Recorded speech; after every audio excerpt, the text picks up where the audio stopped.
Streaming. So we should be live, Oh, okay. Well, good. Okay, a bit of and an echo.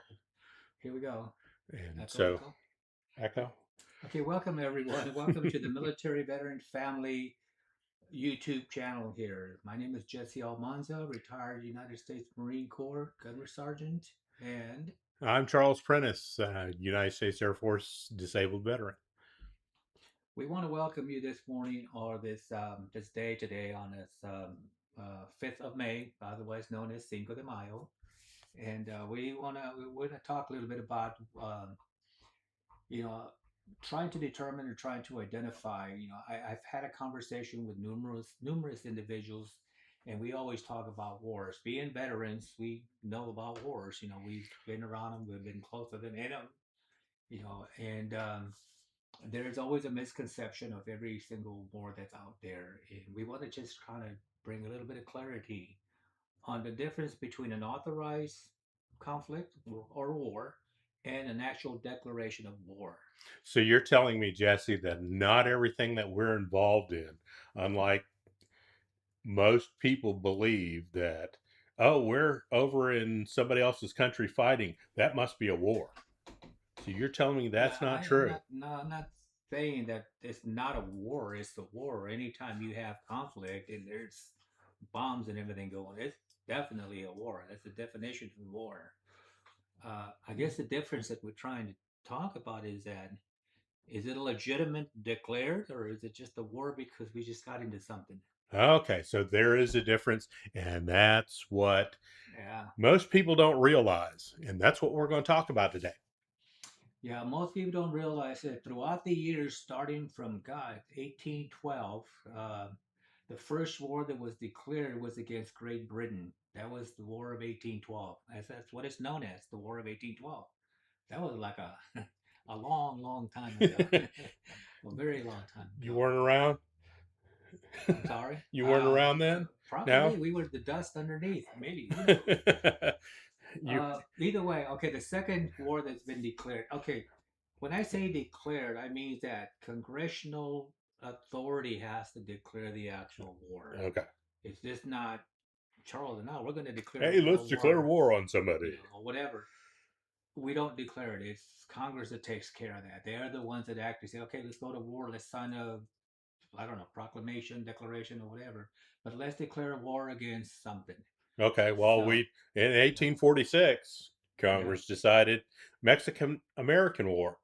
We uh, declared war against Mexico, which yeah. is, and today is Cinco de Mayo. What's Cinco de Uh, Mayo all about? uh, That's See, why we it's declared war, because we didn't it's know what Cinco de Mayo. it's like Taco Tuesday. It's Taco Tuesday. It is a Tuesday. Cinco de Mayo is celebrated in the United States, but it's actually something that has to do with the Mexican side, Mexico side of the world. It's a war that was fought, I believe, in 1812 in Puebla, where Mexico went out, seeked out their independence through the French army and stuff. So they won the battle, they won the war, so they declared it, completed, and they celebrate it. They celebrate it every year because it happens to have happened in Cinco de Mayo. So that's what we do, and And for us, we get to celebrate it as well too. I it's guess. just it's just another thing so we can Yeah, have something to celebrate. yeah, but understand that it is not a holiday. Definitely not a holiday. Another close to the other side, which is the Spanish American War, which was declared in 1898. Charles, that was Spain. That was against Spain. It was a I don't remember, obviously. I don't remember what I was doing in 1898, and I don't think any of you you, remember any of that. you and a lot of ancestors were not around at Yeah, that point. World War I was our one that we remember. It was the war to end all wars, which we know that didn't happen. It was 1917 to 1918. Supposed to be the war to end all wars, declared yeah, against Germany and Austria-Hungary. yeah. That's I want to remind everybody, there's a meaning to our madness when we start talking about these kind of things. And somebody made a comment to me saying, that's you're going back into history or you're doing all of this stuff when you're doing your channel and stuff, but understand that there's a lot of individuals out there, including military veteran family or the veteran themselves, sometimes don't remember or don't have an idea about these kind of things because these are legacies that have happened throughout the years. And when we're talking about the military veteran family, and when we're talking about our children, our grandchildren, want to know about these things, and Hmm. we want to be able to tell them. We want to be able to discuss it, and we can actually go back and say, "Oh, back in 1812, the first declaration of war actually happened." And that's what kind of kicked off a lot of things that involve the USA. Because right now, being in 2026, Charles, many years later, oh my God, we have gone through a whole bunch of stuff. Not to mention the Revolutionary War as well too. We've that was another big one there as well. That we're not going to get into that too much, but it is part of our legacy. It's part of what we're where we came from. So in essence, the United States have been in either declared wars or authorized wars for the past hundreds of years. So, is it ever going to go away? Yep, 1776, I guess, is when we Yeah. started it Yeah, back then to 1776. to Exactly. to declare our independence. And of course, it wasn't a declared war because we didn't have a Congress then. We were Yeah. colonies that decided we've had enough. We've had enough of somebody Right. ruling over us, and we wanted to do it our way, Uh, and we've been doing it our way ever since. Who yeah. we got next, Jesse? Yeah. Well, I remember, first of all, I remember back when I was younger, going to elementary school, they used to talk to us about these kind of things. They used to tell us about the wars that had happened in the past, the World War II, World War One, and so on and so on. And I don't hear very many younger generation people talk about any of this. And I don't know, maybe it's just me. Maybe I'm just not listening or I'm not in the right place at the right Uh, time or whatever. But I think these are things that because we're involved and have been involved for 200, almost 250 years now, it's just something that we just throw out because you'll never know when any of us will be called to action or called to do, or you don't ever know when, we actually have a visit from another country over here in our country, and we need to be prepared for these kind of things. At least acknowledge that there's conflicts going on out there. The other war that was declared, this is number five, which is World War II. That was a war that, gosh, it was a big war. 1941. It only lasted 3 years, 1941 to 1942, and it was a war that was declared to Japan, Germany, Italy. It's called the many country wars, I guess. I mean, as you can see, because this was a lot of countries that were involved here. Kind of like where we're at right now with a lot of Persian Gulf area countries that are involved in the conflict that we're at right now, and it's a big thing. that's one that World War II because my mother's Japanese, and actually was alive, and still is alive by God's grace. But she remembers the bombs being dropped on Okay. Hiroshima and Nagasaki. Um, uh, she lived in Kobe, and it's the other side of the mountains from where Hiroshima. Hmm. So she remembers as a child going to school where there were people who had come from where the blast who had survived, but were in the streets dying of radiation poisoning Oh, from it. And that's her first her first um, recollection of war. Plus, she talks about seeing the prisoner of war camps, and the American soldiers they would uh, the planes would go over and drop packages into them, and so these guys would hand out chocolate to these Japanese kids who were going to school, and my mom said her dad said, "No, no, you don't know what they're putting in there." And she says, "Well, we don't get any chocolate. We don't have any chocolate." So they were going and they were getting some chocolate. yeah. And Yeah, it's kind of funny. But yeah, again, you're talking about stories here that you know of that you can pass on to, yeah, your family members, to your children and stuff, because these are kind of things that somewhere along the line we kind of lost it. We're Hmm. not passing on that information, and we're not passing on something for our grandchildren or our children or even our older children, generation children, to kind of know about the veterans themselves as well. Because when you talk about the veteran, you're always thinking, well, the veteran, the veteran, the veteran. But the veteran family was also part of that as well too. They went through pretty much everything the veteran went to, with the exception of not being in the service. Hmm. But they still went through the same thing. So this is a family that involves talking about. I mean, I can speak to my wife, for example, and I can ask her. She can tell you about the times that I was deployed and I was gone, and how hard it was. Raising four children and so on, and it was not easy. It was No, not easy. So the family themselves have to be acknowledged when we talk about the military veteran family and stuff. And this is what we want to do. We want to share stories. We want to hear from you. We want to find out whether or not you've been told stories and what those stories are. Because a lot of these stories, they'll never come to pass. You can take them to the grave with you, but nobody will ever know. no, Nobody will ever know about what and happened and stuff. So the and as Jesse was talking about with like in school, well, they're not hearing about a lot of this stuff in school. And well, it's stuff that we know about. It's stuff that you guys know about, being veterans and veteran families know about. So that's why we're saying, hey, look, um, get in contact with us. We're got a live chat going. If you're watching, throw a question up there, and we'll try to answer that question. We'll acknowledge you in the chat and say, hey, these things have happened, yeah. but who's talking about it?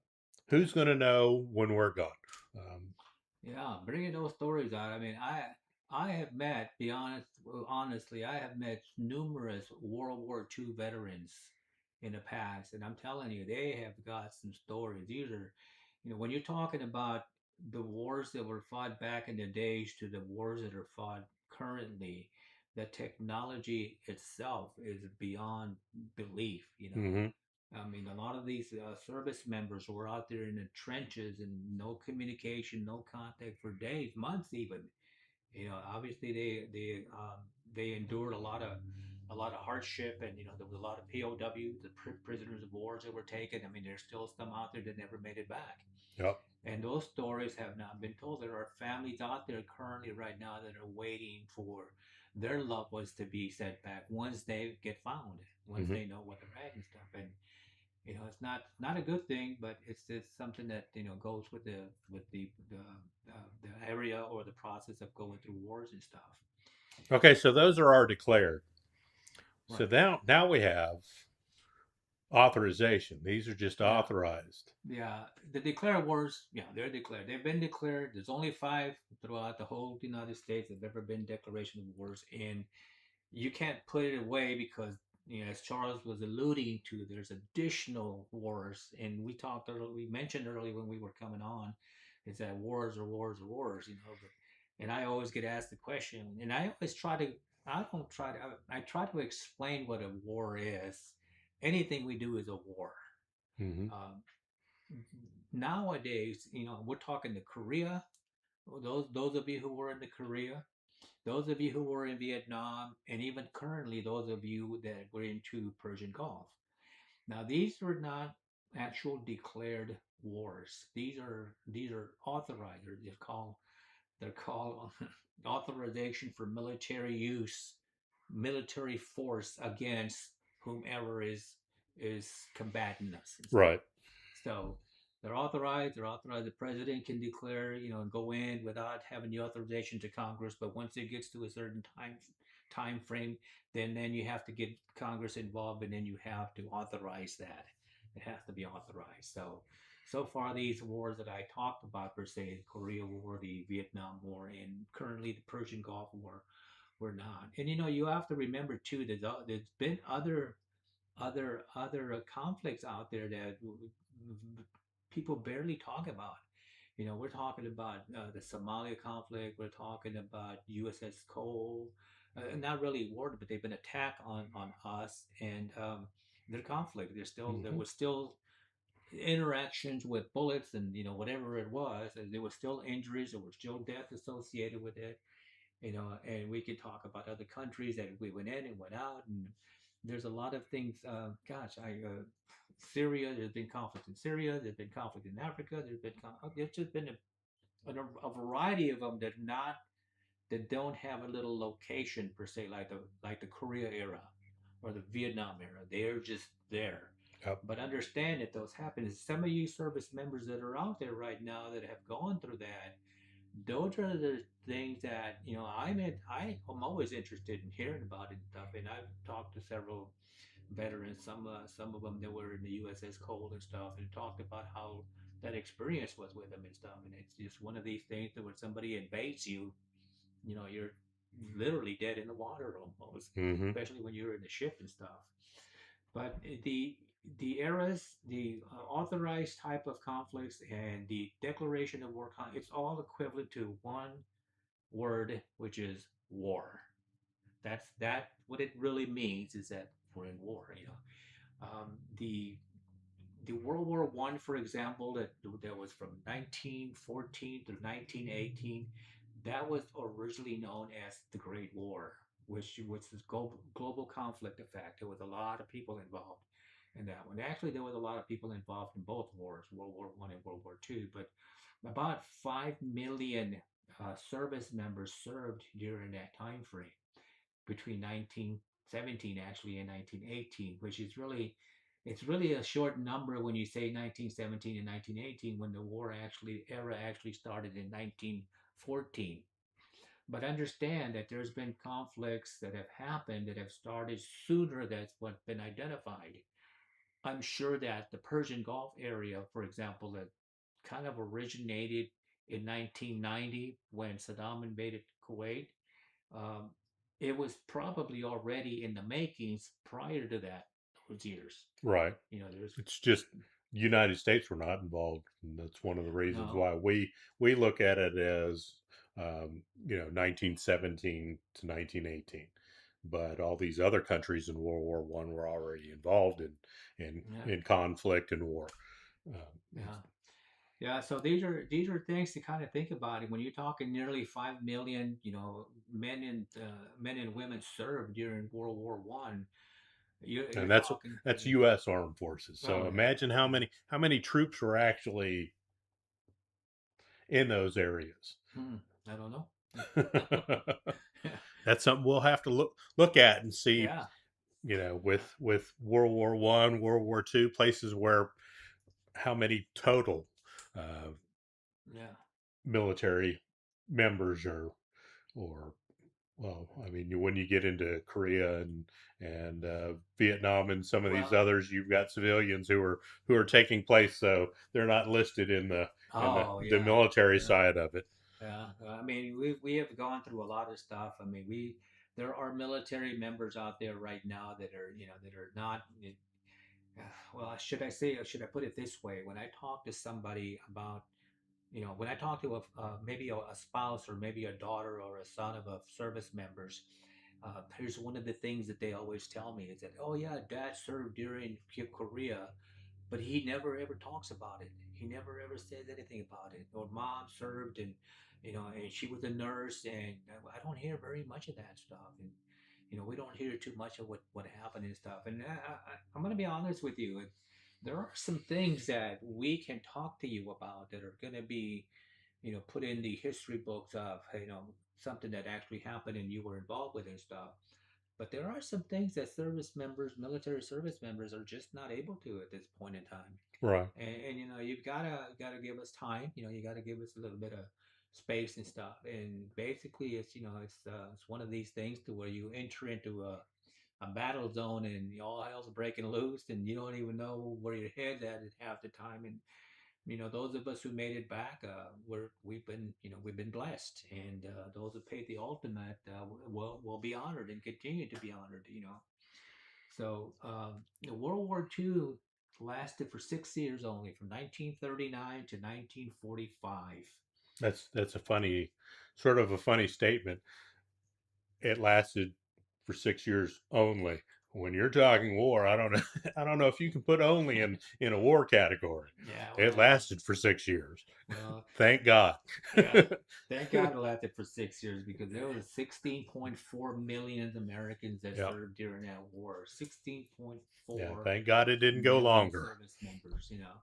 And there's as of 2025, 26, it's been recorded that there's an estimated 50,000 to 91,000 of these veterans that are still alive Wow. out of those 16.4 million veteran people that served. You know, they were obviously became veterans, but there's still 50 to 91,000 that are still alive. You know, and when you're talking there, you're talking they're really up in age. We're talking in the 90s, mid 90s to maybe early hundreds or so, and they're still out there, and they're still. I mean, God bless them. You know, they're still able to get around. I've had the honor and privilege of meeting and talking to at least a handful of World War II veterans, and to me, I enjoy listening to their stories because they have so much to say. They have so much to talk about, and there's a generation of veterans nowadays that really would benefit by listening to what they have. I mean, what their experience, what they went through, because it's no different than us. The only thing that separates us from the older generation of veterans that fought during those wars and time frames is the communication, the technology, and all that. As I was saying, was not. I mean, that was not up to par at all. Can you imagine not talking to your loved one for years?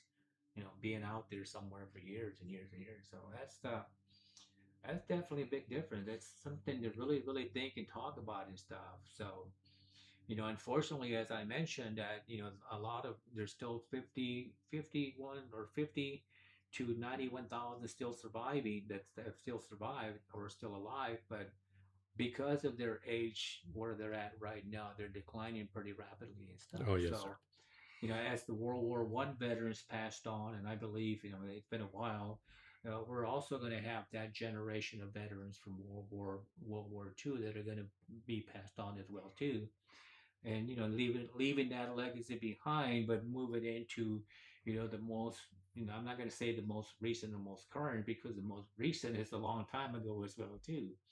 So, you know, starting from the Korea War and stuff, in which during the Korea conflict or the Korea War, there was 1.8 million Americans who served during that time frame, and it's rightly so. If you talk to a Korea era veteran um, individual, they will always remind you that they were called the forgotten ones.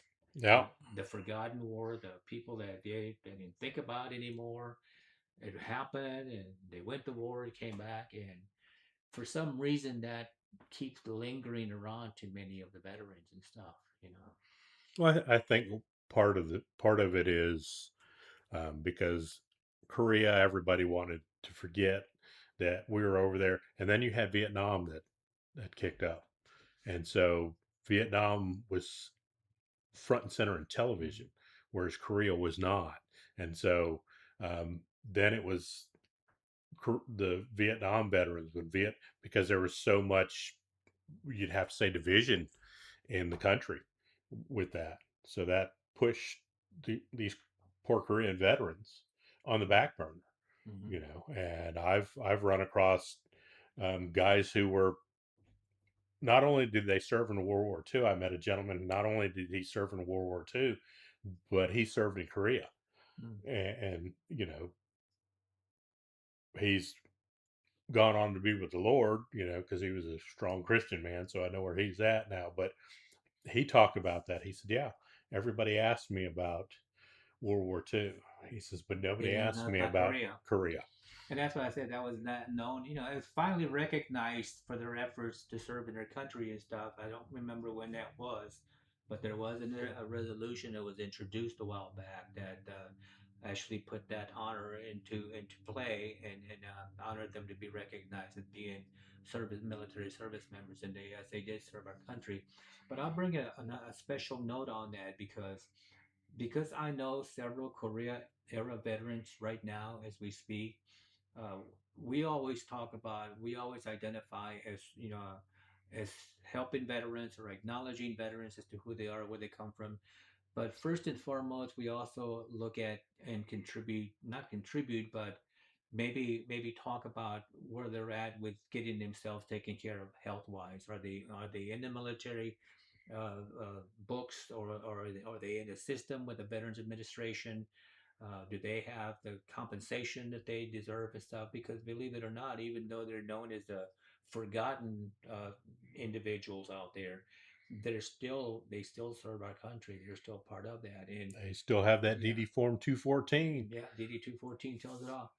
And about two out of the five probably that I have talked to, which is a kind of like a not a good percentage, have told me that they have never ever ever joined or enrolled or participated in the system in any way, shape, or form, because they never, they live with that term from many years ago when they say they were the forgotten ones, and Mm-hmm. that's sad.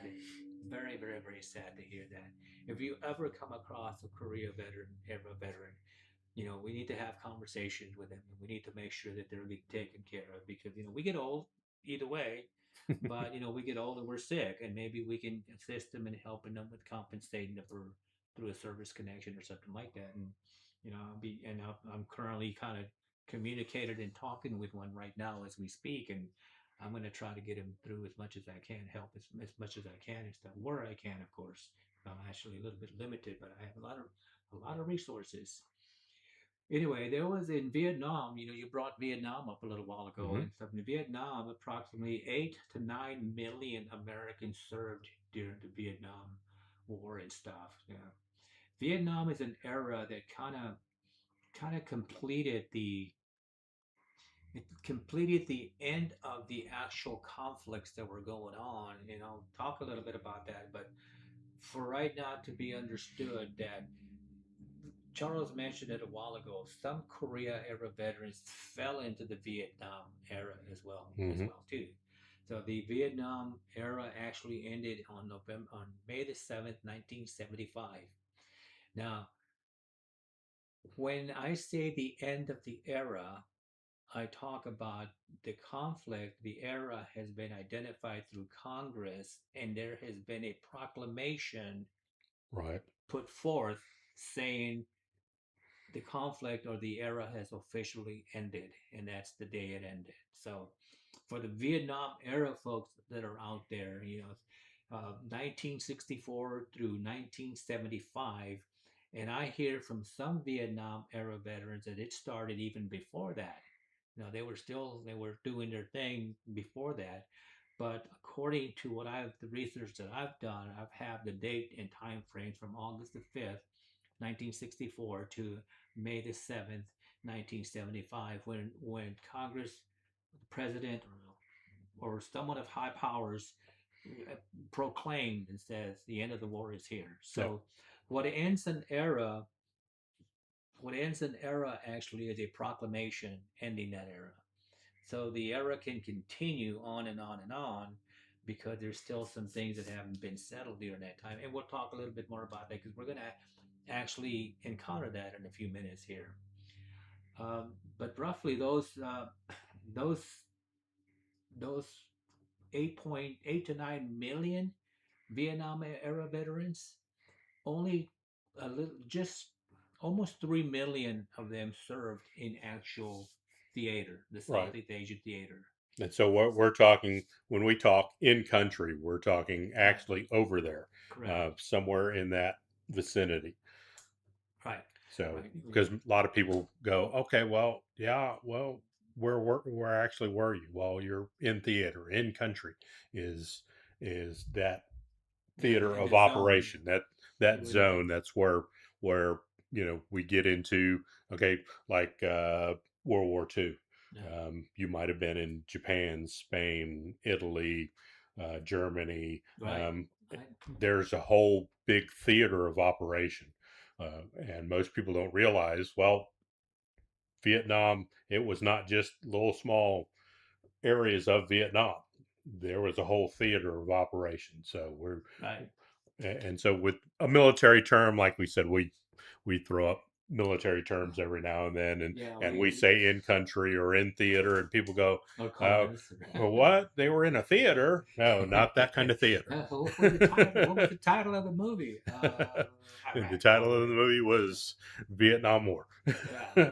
So yeah. So even though close to maybe even a little over 3 million out of the 8 to 9 million that were actually in Vietnam in the Vietnam era actually served in theater. But here's the thing: if you were in service and you joined the service and you were, it doesn't matter what time frame you were in, you were still serving your country. Hmm. And because you were still serving your country, you belong in a place. You belong to be identified as an individual that served during an era, whether you were in theater or not. And I say this because when I speak, and you must know that I do speak to a lot of veterans. When I speak to some of these veterans are from the Vietnam era, some of them say, well, the reason I have not pursued any benefits or any service connections is because others deserve it more than me. And I say, well, why do the others deserve it more than you when you served your country Hmm. as well? That's So, not the stipulations for no, being in the VA system. The stipulation for being in the VA system is having served and having a DD yeah, form 214.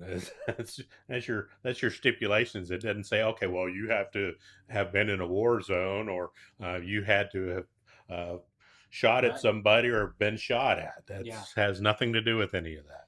Yeah, so always remember it doesn't matter if you were serving in the military and something happened along the way, and I harp on this all the time because it's a passion of mine to make sure that people understand that you do deserve what you deserve. If you serve your country, your Congress, your country said you serve my country and we'll take care of you. And we'll have a session in regards to that some other time and stuff. But so just so you'll know, and I always say when I read these statistics here, and they tell me that only 50%, almost 50% of what's served actually was in theater, it also kind of explains to me why a lot of people tell me that other people deserve it more than others, Oh, but that's not true. I had one that I ran across that I knew rather well. Yeah, Was this Vietnam veteran, and he had that same thing. Well, I didn't serve over there. Yet his injury was they were loading vehicles and stuff, and one of the platforms he was on wasn't set up correctly, and he fell and hurt his back and knee, and has had problems since then. And they're loading up stuff to send over there. yeah, He was like, "Yeah, but I wasn't over there. Why doesn't does that matter. matter?" So I finally said, "Hey, look, you just get online, fill out the forms, Yeah. And he Go ahead, started doing some research and service sent connect. stuff in, and he Yeah. said, "Oh yeah, they grandfather clause this stuff and did this," and I was like, "What did I tell you?" Yeah, so some of you have granddads or uncles or aunts or uncles and nieces and nephews that have joined the military and they're hurting.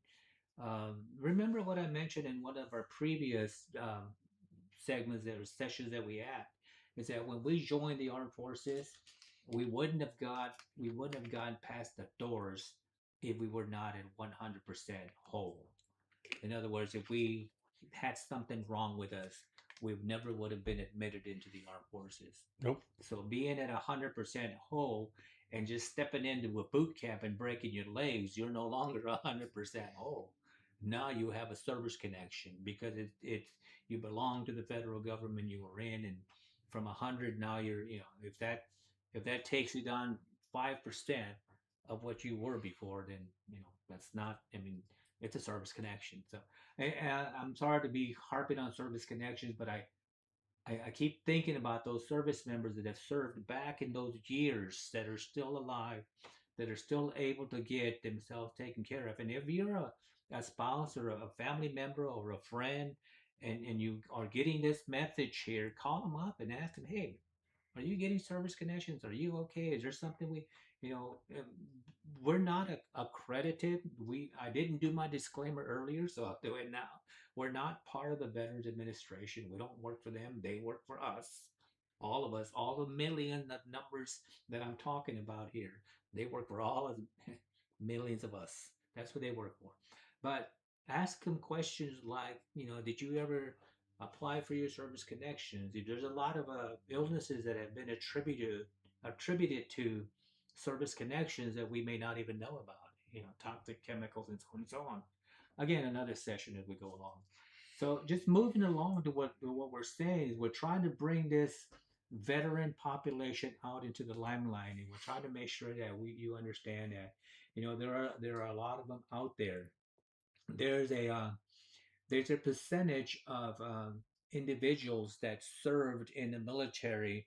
I'm going to say right after the Vietnam era ended in 1975, close to when the Persian Gulf era or the Gulf War era started in 1990. um, Throughout from 1975 to 1990, it's always an area to where we weren't there was no authorizations by either the president or Congress to go do a conflict or a war or whatever, but yet there were people out there serving. There Mhm. was 3 million plus individuals serving during that time frame. So that doesn't leave you to the point to where you don't rate or you don't have any compensation or you don't have any service connections, because it doesn't matter where you were at and what happened and what you did. If you were serving, you were You served serving. in the And military. that's the Yep. bottom line on all of that stuff. So I just want to make sure that everybody kind of understands and knows that, because most currently now getting into the our current stage of where we're at with authorized conflicts, which Gulf War, Persian Gulf was another authorized conflict, but it was not a declared war. It was an authorized war. So that one started back in 1990 Hmm. when Saddam invaded Kuwait in 1990. So if you served from 1990, August the 2nd to be exact, 1990, and you're still currently serving right now, you fall within that era of being a Gulf War veteran if you're already out of the military. So when you get out of the military, and if you were still serving, you still are be considered a Gulf War veteran. So you have a place of identification as to what your era of serving was. So Gulf War veteran means that you served from 1990 till now, to present. And I say till now because if you remember back in 2021, Charles, Abigail and Afghanistan and all that stuff that was happening, when left, we left from Afghanistan. The way we left was not a good thing to me too. And I always have a bad taste in my mouth for that Hmm. evacuation.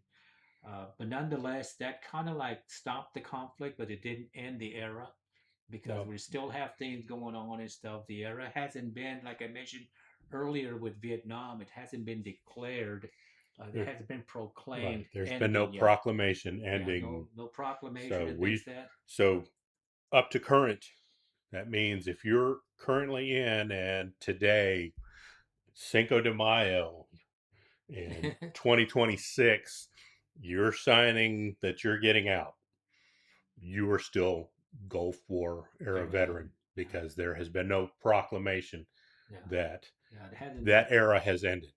Like Vietnam has a set date, there's no set ending date. World We War have the II. starting date, but we don't have a set ending date yet. Yeah. Yeah, so just understand that those are when we're and I throw numbers out all the time, 7.4 million plus of the Gulf War veterans currently. So I like to kind of bring that into perspective because I always want to let the veteran, know that you're not alone out there. You have a lot of comrades out there. There's a lot of things happening, and with that being said, I just want to just kind of review that real quick. And there's been declarations of wars, five of them have been declared, Charles, Mm-hmm. and there's been authorization of conflicts or wars because a war is a war. Right, And those of you who have confronted me and asked me, you know, okay, so we're not in war. Yeah, well, we are in war, but it's not a declared war. right. And it's an authorized war, but it's not declared. A war is a war is a war is a war. I mean, that's all there is to it and stuff. So With that being said, I just want to thank each and every one of you family members that are the military veteran families, whether you're a spouse, aunt, uncle, brother, sister, mom, dad. I got something for you, Jesse. Yeah, sure. This Saturday, Okay. it's Gulf War era veterans Got four of the veterans this Saturday. incorporated this Saturday. Yeah. Let us know what we're doing this Saturday, Jesse. Okay. Well, Saturday we have a special announcement. We're going to be doing a special session, a YouTube session, a streaming live streaming, and you're welcome to attend the audience if you so desire to do that. If you're in the North Carolina Triad area or if you're in the surrounding area, Heck, if you you want to drive in, we don't care. yeah If you want to come in, hang out, yeah if we're you happy to have you. yeah so if you are in the area, the location for the place is going to be at 8494 Lassiter Road, Clemens, North Carolina. Zip code is Zero one two. 27012. Yep. 27012. We're starting at 11 o'clock sharp. There will be light refreshments and drinks, coffee and stuff, donuts. If you're a donut person, we'll offer you that.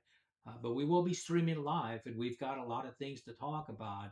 I mentioned earlier in one of our previous programs was that when we get out of the military service, we wear a hat while we're in a certain hat. We're all wear different hats, covers, whatever you call them. But when we get out, we think about, or maybe not think about, wearing another hat. And we're going to have a deep discussion on that because some of This us, this is my other hat. some individuals decide to use other hats. An example would be the VFW, the American Legion, uh, America, Disabled American Veterans. Those are other areas where people step into and wear a different hat. And we're going to have this. And hopefully, if you are from the VFW, Disabled American Veterans, and you're tuning into this show here, and you want to attend, we gladly invite you. We'll sit you up in front of the microphone, and you can talk to people and let them know why you're wearing that hat and Mm-hmm. why it's a purpose to you. And understand too that there's other organizations, other nonprofit organizations by other names. Maybe they don't wear a hat, but they may wear a shirt, they may wear a pin, they may wear something else that identifies them, but they're also veterans organizations.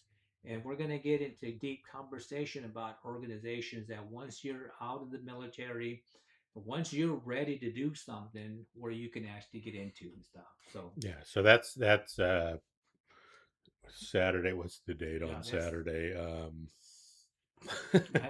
I don't, I don't have my calendar out. Hang on. I'll let him get the calendar Let me off. get my calendar out so I, I can tell you, because if you're watching this at some later time, we don't yeah. want you to show up. Oh So yeah, Saturday, the 9th the ninth of May. May 2026 is when this is. So, if you watch this on Sunday, May 10th, Uh, um, you missed the show. don't look at the 16th as it's happening.